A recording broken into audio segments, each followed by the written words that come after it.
Expectations add up nicely regardless of independence or dependence of the random variables that you're adding. So a natural question is whether the same thing is true for variance.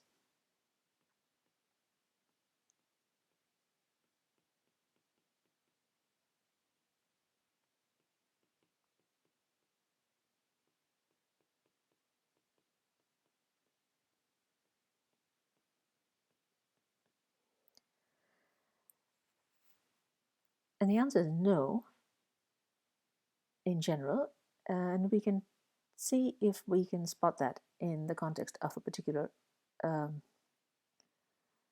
setting. And so what I have here is a diagram that starts out with x1 and x2 are the numbers on two rolls of a die.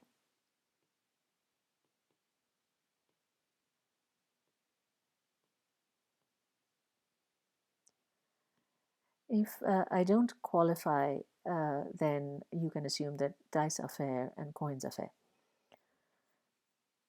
And so, of course, x1 and x2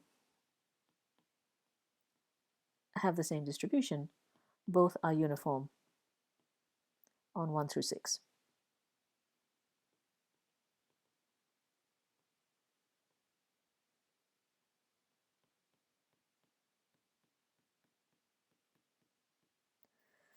And the mean of that then is halfway in between, so it's 3.5.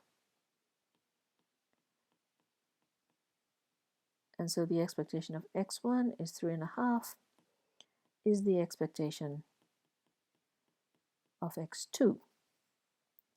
And now we will define two new random variables. I'll define u to be x1 plus x1, which, yes, is indeed twice x1. And I'll define v to be x1 plus x2. The histogram that you are looking at is actually two overlaid histograms. One is the distribution of u, and the other one is the distribution of v. And so let's see, it's x1 and x1 is u, and x2 and x1 and x2 is v. The blue histogram is that of v, and the yellow histogram is of u, and where they overlap you have that funny sort of greeny color. And they are clearly different. Now, what is the issue here? The issue is dependence. x1 and x2 are independent.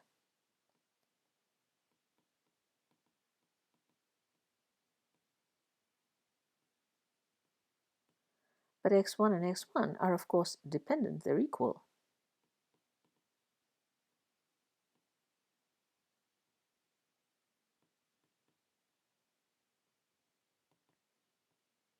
And the distribution of their sum is affected by that.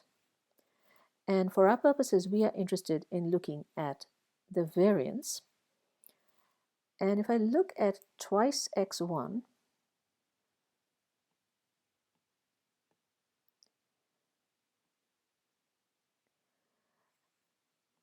that has possible values. Well, what is it? x1 is 1 through 6, so twice x1 is 2, 4, 6, 8, 12.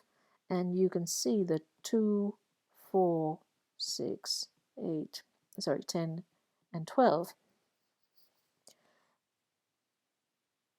And u is equal to 6 if and only if x1 is equal to 3. And so the probabilities of these 6 values are all 1/6. And therefore u is uniform on 2, 4, 6, 8, 10, 12, which is why you can see all these bars. The gold bars are all at the same height.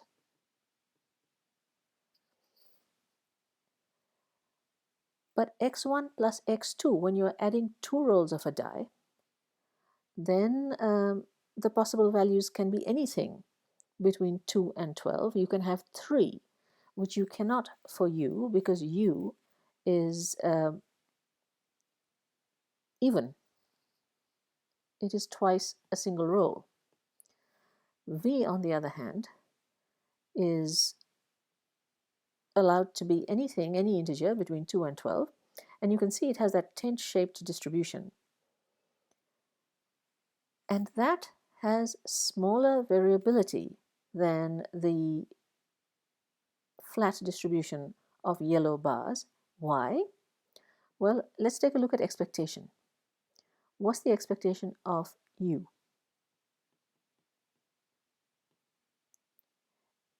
It's twice the expectation of x1, which is twice 3.5,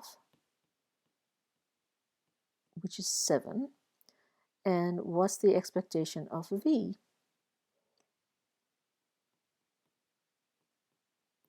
It's the expectation of x1 plus the expectation of x2, which is also 7. Because these two random variables have the same expectation, and so both histograms are centered at 7. But look at the blue histogram. It has a whole bunching of probability around 7, which means it has a whole bunch of small deviations. And a relatively small number of large deviations. There's not much action in the blue histogram here and here. So the variance of standard deviation of V is just less than that of U. We don't need to do any calculation. We can see that. And therefore, if I look at what has been added, x1 plus x1 in one case and x1 plus x2 in the other case, in both cases you are adding uniform random variables. x1 is uniform on 1 through 6 and x2 is uniform on 1 through 6. So the individual distributions are all uniform on 1 through 6. But when you add, that sum is affected by the nature of the relation between the two. So it's affected by the dependence. And so we have to examine now how the variance of the sum behaves. The answer to the question, do the variances add up, is just no, because if the variances just added up, then I'd have the same variance in both of these cases. And we can see that that's not true. So I will put a big red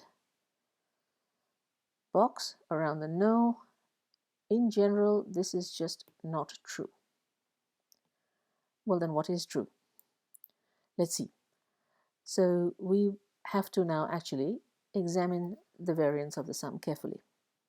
For this, let's remember what the variance is. So I'll use some shortening notation. I'll use, instead of ex, I'll write mu for mean of x. And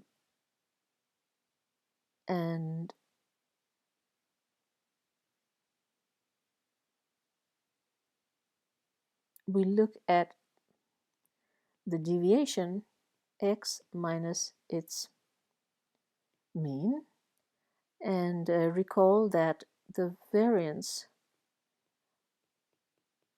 is defined as the mean squared deviation. So x minus mean, square that, and then take the expectation of that.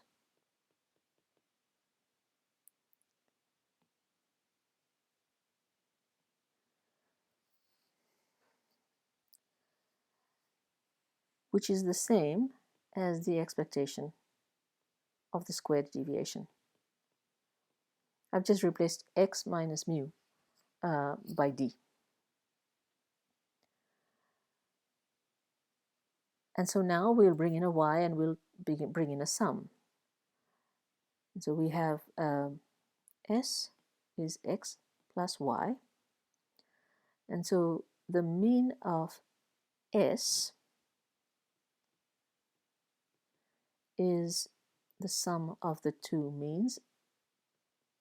And this I can write down whether or not x and y are independent. Means behave nicely with sums. And so if I write the deviation of S, that is by definition S minus its mean, that is x plus y minus what we just wrote down was mu S, and that, if we bring the x terms together and the y terms together, is x minus mu x plus y minus mu y. And so what we've shown is that the deviation of the sum is the sum of the deviations.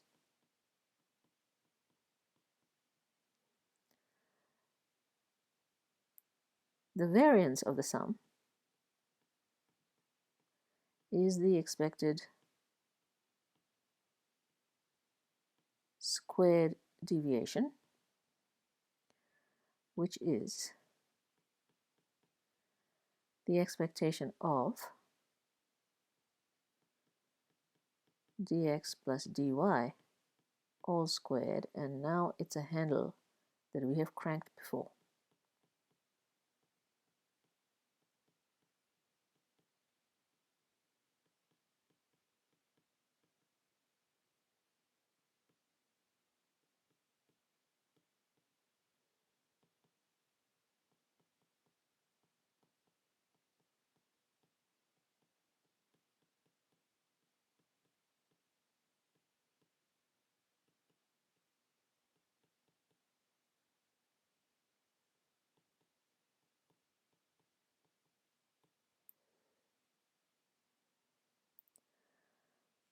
Right, now the expected squared deviation is the variance. So I have here the variance of x, which is wonderful, and correspondingly also the variance of y, but I cannot stop there. I have my variance of the sum is equal to the variance of x plus the variance of y, and except more. There is the plus twice the expectation of the product of the deviations, and that is called a cross product term, and it is just unavoidable.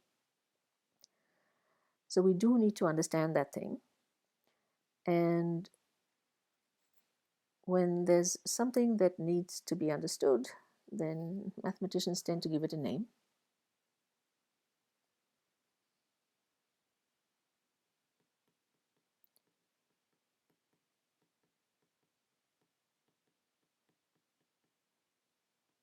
Let me write it out longhand again.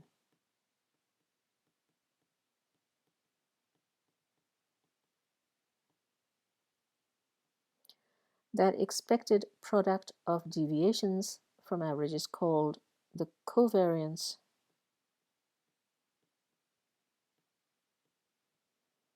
of x and y.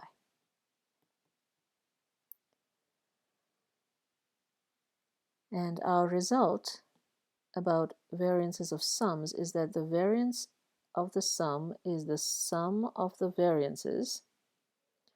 And I'd love to stop there, except I can't. I also have twice the covariance.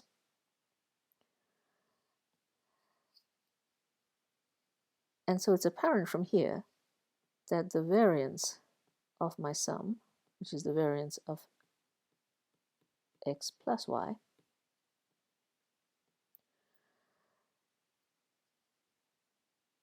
is equal to variance of x plus variance of y if and only if the covariance is 0.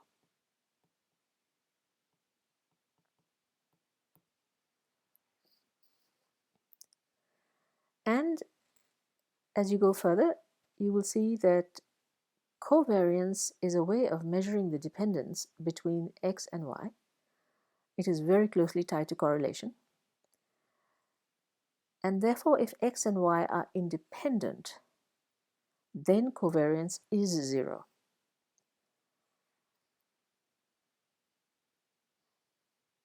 And so the addition rule for variance has a condition.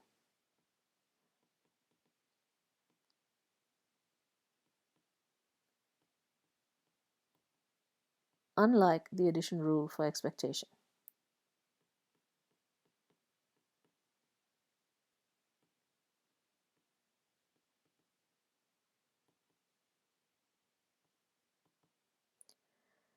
Variances add up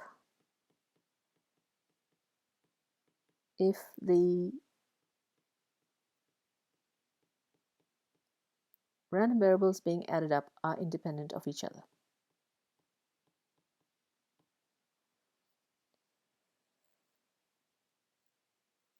By independent, I mean that if I tell you one of them, so I tell you that x was 13, if they are independent, then you will gain no further information about y. So let's just check what this result looks like, the addition rule for variance, compared to the addition rule for expectation that we started with, which says that expectations add up regardless of independence or dependence. For variances to add up, you should check independence.